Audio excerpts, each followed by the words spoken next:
Straight ahead on the show, it's crunch time for the 3-year-olds thinking Kentucky Derby. We will preview the 100-point Wood, Bluegrass, and Santa Anita Derby. Keeneland's back with a 15-day, 18-stake, $4.1 million meet. And oh, that bet battle has seemed more like a friendly. One of us has got to score this weekend, right? Fingers crossed. It's time for Racing Around the World, brought to you by HPI Bet. Let's go. Zeus's team are down the outside. The Mystic Guide races away in the cup. Inside the 200 metres mark. Gets away by 3. Chua Wizard, Hypothetical, Salute the Soldier, Magnet Core. But it's going to be a Godolphin win. A Godolphin USA win. Mystic Guide charges away and takes the Dubai World Cup. Mystic Guide wins easily. It's Known Agenda and Irad Ortiz Jr. now moving away from Soup and Sandwich, who's back to second. Then Greatest Honor and Nova Rags. 16th to go. It's Pletcher in the Derby again. It's Known Agenda for St. Elias Stable under Irad Ortiz Jr. 2.5 clear. Happy Easter from our family to yours. Jason Portuondo, Chad Rozema rejoining you, and good to see you, by the way. Good to see you, my man, on this long weekend. I hope you enjoy it with your family as well, and just looking forward to another great weekend of racing. Well, let's talk about the opener. We just saw a bit of a refresher from last week, and Mystic Guide becoming the 12th American trained horse to win the second richest race in the world. And the 9th winner sent out by Godolphin in those blue colors. And Godolphin still looking for that first Kentucky Derby win, and they've got a couple of good ones on the trail. We'll talk about those a little bit later on. But yeah, Mystic Guide, I mean, he just crushed, and hearing that he's going to get some well-needed time away, and he'll point towards a late summer return to the track. Somewhat fitting that Sheikh Mohammed bin Rashid Al Maktoum, the inventor of this race, gets another one there. Known Agenda, I don't want to talk about it. I know you don't want to talk about it, but we're somewhat contractually obligated to do so. You liked that horse before, came off him, and we all know the rest of the story. Liked him in the Sam F. Davis. He galloped out past the field, then came back crushed. But was it Lasix? Was it blinkers? Well, looks like it's just a horse that's got a lot of talent. He won. Now, my question to you, Greatest Honor, third, well-beaten third. Was it more of just kind of an experiment ahead of the Kentucky Derby for that horse? Might be. I didn't like the trip, to be honest. For a horse that doesn't like kickback, you put him down on the inside. It just didn't make sense. But Florida Derby number 6, I do believe, for Pletcher, if I'm not mistaken, by far his biggest, paying almost $13. And it capped off a record meet for rider Irad Ortiz at Gulfstream Park. So that's now in the rearview mirror. Let's look ahead, bring you up to date in terms of the 3-year-old scenes. First up, the guys. And it seems like every time we look at this Derby points leaderboard, Chad, there's a new name atop the heap. Well, we know Hot Rod Charlie had that big win, 2 weekends ago, and then Like the King got the win in the Jeff Ruby, as you talked about there, 104. Known Agenda. Known Agenda was 44th coming into last weekend's start, and you can see what a win does, obviously, with these big points. Just propels you right up that board, and now the pressure's off, right? You've, many of these have stamped their ticket for that first Saturday in May, which is coming up in just 4 weekends. And then the fillies this weekend, Jason, final weekend for the preps. I think there's 5 total, but 4 with huge points up for grabs, that being 100 to each winner. There's your look at that first Saturday in May projection and that final Friday in April projection for the guys and the girls thinking Derby and Oaks. So a lot to talk about, and the news isn't all good. I mean, those of us at Woodbine Mohawk Park, we are going to be put on hiatus one more time. We understand, we get it, part of this emergency brake situation by the government. Yeah, and it's unfortunate. Obviously nobody wants this, but we all want to get back to where we don't even have to think about a scenario like this playing out again. And let's just hope that it's very short and everything gets on track, because it's not a great scene here right now. But I will quickly say, Jason, you know what? Horsemen and horse people, don't stop doing what you're doing, because they're doing things very well and keeping things safe as we look at the schedule heading up to this weekend. 72 hours of programming on HPI. It was a fabulous free preview for the entire month of March for those of you that were able to partake in that. And yeah, with April in action, my goodness, it's just great to have Keeneland back. We didn't have them in the spring last year because of COVID, so they are back. And of course, that'll be the spotlight this weekend. When we get to Sunday, of course, this being, a very sacred weekend, you're going to see not a lot of action. In fact, look at that Gulfstream Park at 1 o'clock, but then a lot of the other bigger name tracks not in play for Easter Sunday.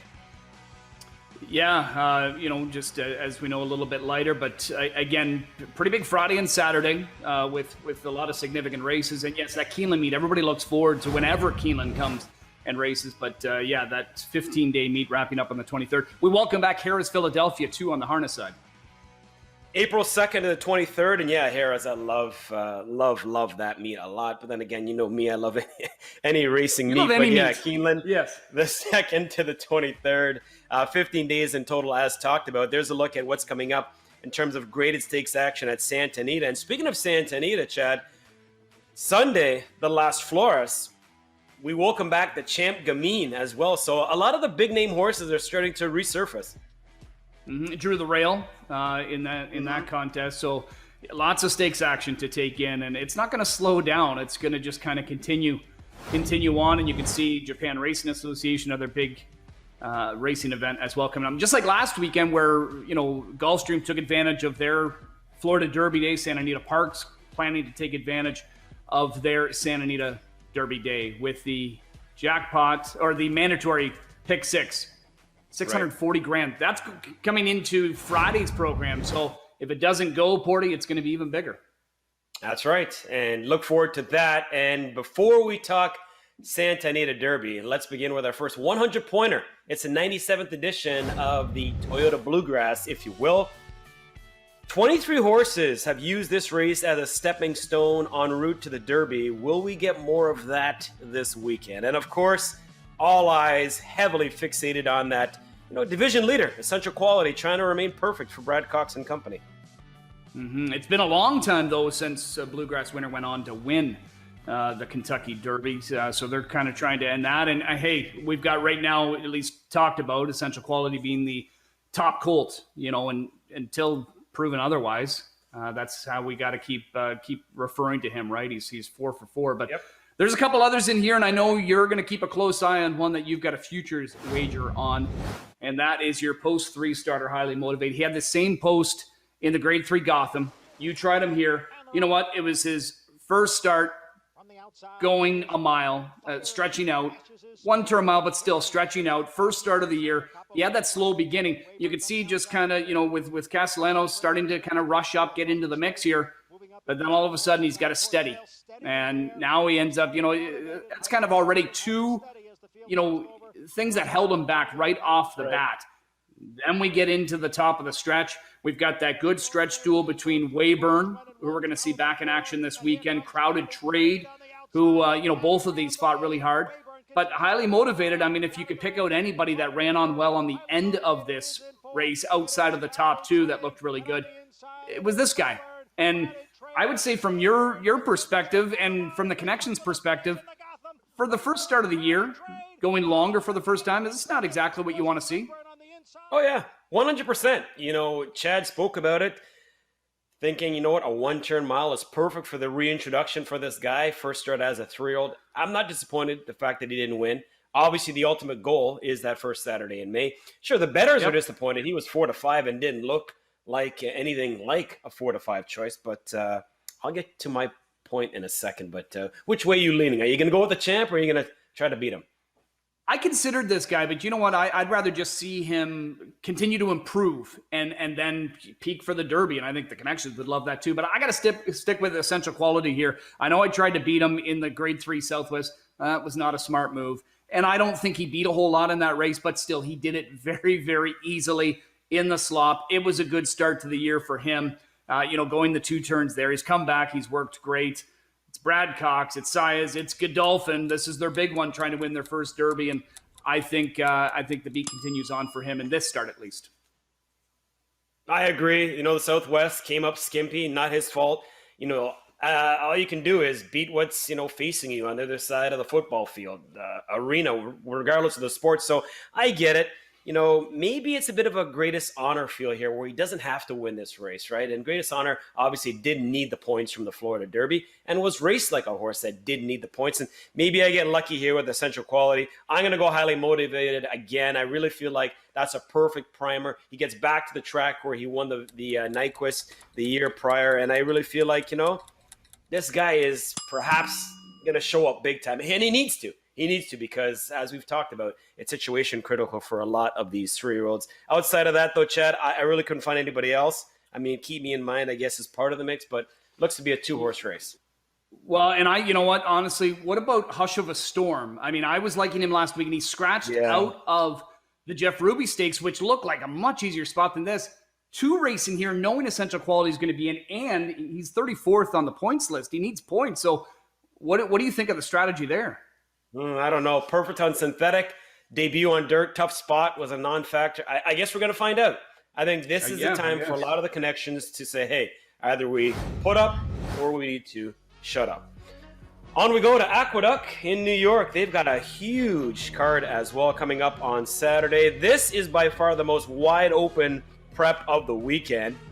We got 4 Triple Crown winners that have used this race then on to the Derby. And, of course, this race was canceled last year, Chad, and it is back with a bang. From a betting perspective, this is the best one by far, as talked about. Yeah, it is a good-looking group in here, that's for sure. A lot of high-end talent that, you could probably see. Maybe not necessarily the Derby, but just beyond that. Horses that could develop into, just some major stakes. Or the Brooklyn Strong that's got a big fan following. He's making his first start of the year, and it's going to be his 5th lifetime outing, his 5th different rider as well. But we already talked about Godolphin. They've got Essential Quality. They have another star in their hands here, maybe, with Prevalence. I mean, Prevalence turned heads, with that upset win on January the 23rd. And, trainer Brendan Walsh made a good point and said, it's one thing to do that. We've seen it many times. Horses come out, they, get a big buyer figure, and they really impress. But to come back the next start after now what your job is, to do it again. He did this, rated well, and ended up drawing away to win here at Gulfstream in an allowance event. 3 lengths, under Gaffalione again. Back-to-back good starts for him. And he's a horse. I just looked at his most recent work as well in 47-3. And wow, did he ever make it look effortless. So I think Prevalence is, it's not just the buzz horse. I think he is a legit win contender in here. And I think he's going to show up in his stakes debut. So I am going to ride Prevalence in this event to remain undefeated. As I always say, you can't argue with perfection. And this guy, I know it's been a steep learning curve, didn't race as a 2-year-old, a couple of races now as a sophomore, kind of a quick comeback after that race we just saw on March the 11th. So questions to ask, but he just might have the answer. For me, I'm going to go risk-taking. I love the way Chad Brown said we're going to sit out of the Gotham. He does not need a one-turn affair. This is a 2-turn horse. This is a horse that is a course and distance winner, and I really feel like the theme can continue. 1 1/8 again at Aqueduct. Hard to believe, though, Chad, that Klarovich stable, Erad Ortiz, Chad Brown, not one of the 3 have ever won a Wood Memorial. I think that change is coming up on Saturday. I'm going to go risk-taking at 5-2 on the morning line. But again, by far the best betting race of the 3 preps coming up on Saturday. All right, well, we've got more to talk about in terms of the Wood Memorial because we got some Canadian content. Weyburn, don't think just, stateside in terms of the Kentucky Derby. He's also got to think Queen's Plate down the line, and things perhaps a little bit easier this time around, going from that first Saturday in May all the way to the end of August instead of earlier for the Queen's Plate. So earlier this week, I had a chance to speak with General Manager Robert Landry, former jockey, now General Manager of Chiefswoods Racing Stable, and talk about their champ, Weyburn. Been doing well. Jimmy's been happy with him. He blew him out yesterday in 36 and change, and he went well. Obviously there's a lot of unanswered questions. He's running 2 turns for the first time, which I do not perceive to be a problem, but, until they actually do it, you never know. Obviously we have high hopes for him, and it'll answer a lot of questions on Saturday as to, where we go from there. Obviously, you're never going to rule out the Queen's Plate being from Canada, but, if he's been up to win an American Triple Crown race, and that's what we're going to try to achieve.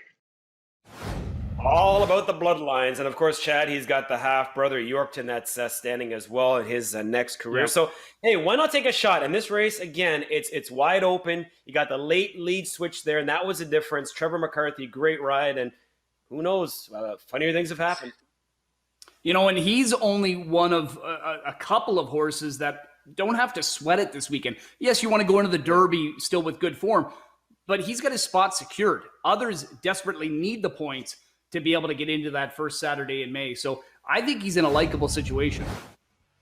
All right, we'll keep an eye on that son of Pioneer of the Nile. Off we go to the Santa Anita Derby, where 3 of the last 9 winners of this race have actually gone on to win the Kentucky Derby. I know it's been a while since we've seen one in terms of the Derby. It's Fusaichi Pegasus, actually, going back to 2000. So, yeah, it's been a little bit of time. Even last year's runner-up, Chad Authentic, went on to win the Derby itself. I know we had that crazy schedule. 100 points up for grabs, and I really feel like it's up for grabs. It's not as wide open as the Wood we just talked about, but I still feel like this race could be primed for an upset. What about you? Well, and if Life is Good doesn't get injured and off the trail, this is where he would have landed. And what would we be looking at? A 5-6 horse field, maybe? Yep. I mean, he would have scared away a lot of the competition. But now it's a much more intriguing race. Yes, Baffert's still got a nice 1-2 punch, but there's others to consider in here. And one of them, sent up by John Sadler, who won this race in 2010 with another son of Candy Ride, Sydney's Candy. He's got Rock Your World. Now, Rock Your World is 2 for 2 to begin his career, but they both came on the turf. Now, being a son of Candy Ride, you'd think dirt's not going to be an issue. Well, you can go back and XPTV providing great footage of these workouts, and here he is on the outside. And this is him in his most recent work, March 28th, 59-1, going 5/8. Love the way that he's galloping down the lane here. And then even on the run out, we're going to see it, just how strong he is. So, I mean, he's worked other times on the dirt as well, and 5/8, 3/4. So distance obviously isn't going to be an issue either. But just to see him get over this footing, when there's that unknown until he actually does it, by my eyes, Jason, I think he looks pretty good. I'm with you. And I love watching the gallop out as well. So, yeah, I just really feel like this is a type of race where we might see a surprise. And even though the horse has never competed on dirt, the work looked pretty good. And if he can make that transition, you never know. I'm thinking upset. I won't say who. I'll defer to you first. Well, I'm going to go Dream Shake from post position 2. Flavian Pratt taking over. Rosario is out of town, obviously, with other engagements. I think he's at Keeneland riding. But you know what? Very impressive debut winner, and then kind of thrown to the wolves in the Grade 2 San Felipe. And you know what? Through some quick early fractions, this horse hung around and then ultimately tired a bit, but still third behind Life is Good, who was romping in that race. I think that was a good start for him, going 2 turns, getting that experience. He's come back. He's worked great. Dream Shake with a winning effort this weekend. Going to be right there. Anything close to that last effort makes him a player, as talked about. It's kind of that addition by subtraction with no Life is Good, wide open race. I'm going Baffert, just not the Baffert you're thinking. Defunded for me. That was an explosive victory last time out. And I know it was against easier. It was just a maiden breaker. Now he jumps all the way up into stakes company. But I really feel like if he can put that type of run in once again, there's speed to chase. And on the dam side, I know it's more of a sprint feel, but you do have multiple route-winning sibs. And hey, it's Baffert, right? He's got a record 9 Santa Anita Derbies. Mike Smith has won 4, including the last 3. So Defunded for me, I think flies under the radar in the stakes debut. I like the top side as well. You got the Florida Derby winner influence there of Dialed In. I'm going Defunded, looking for the upset in the Santa Anita Derby. All right, let's switch tracks. Let's switch gates, if you will. Switch breeds completely. We're talking a little harness, and once again need to reiterate the fact that the government, the latest emergency break that they put on with the province, will affect the racing at Woodbine Mohawk Park, Chad. Yeah, and as we mentioned, it's unfortunate, but we follow any guidance from the government, and we'll continue to do that, and we just keep doing what we're doing, and just hope for good news in the near future, and that we get back racing soon. Because as you know, Jason, we're a month and a bit away from kicking off our championship meet at Mohawk Park.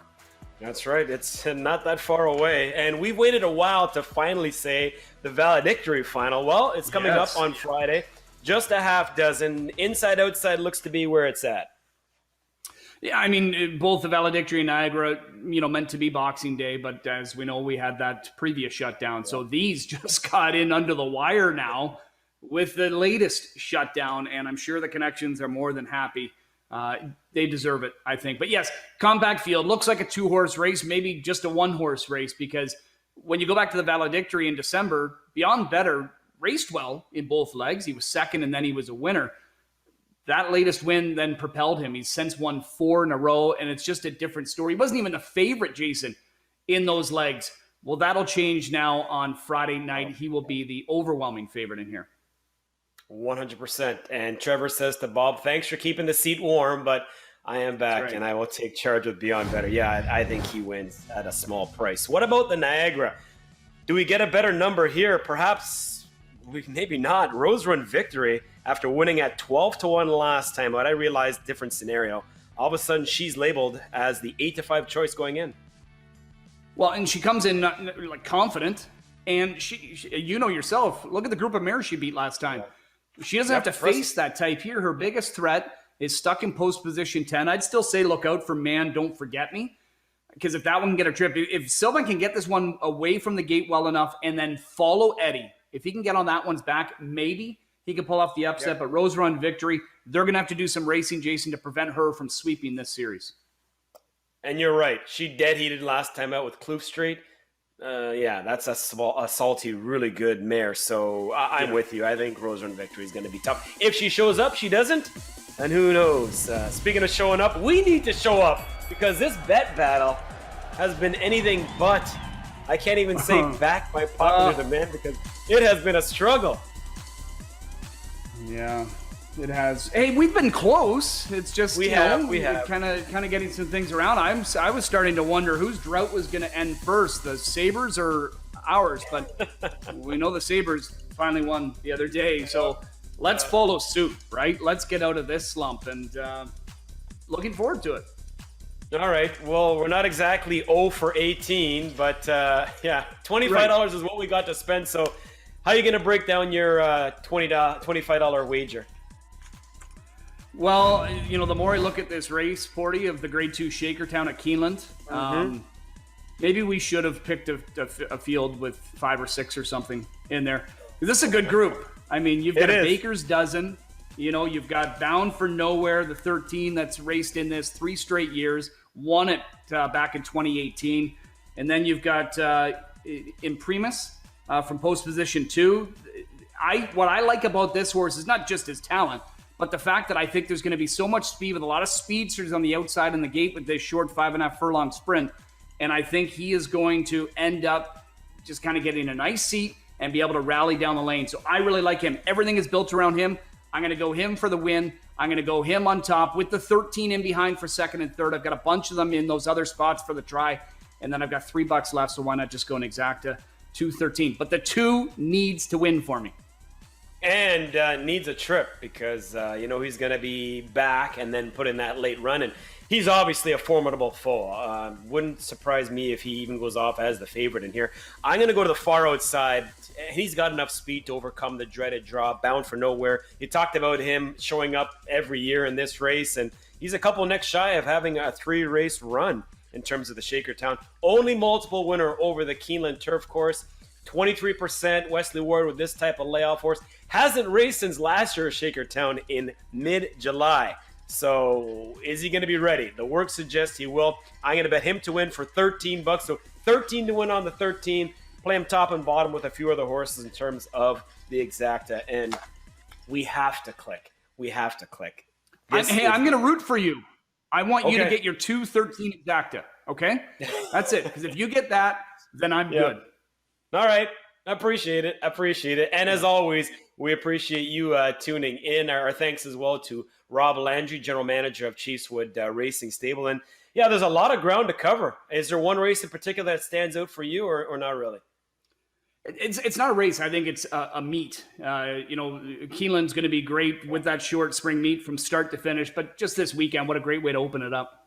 And 2-year-olds, by the way. First Yes. two-year-old races of the year go on Friday.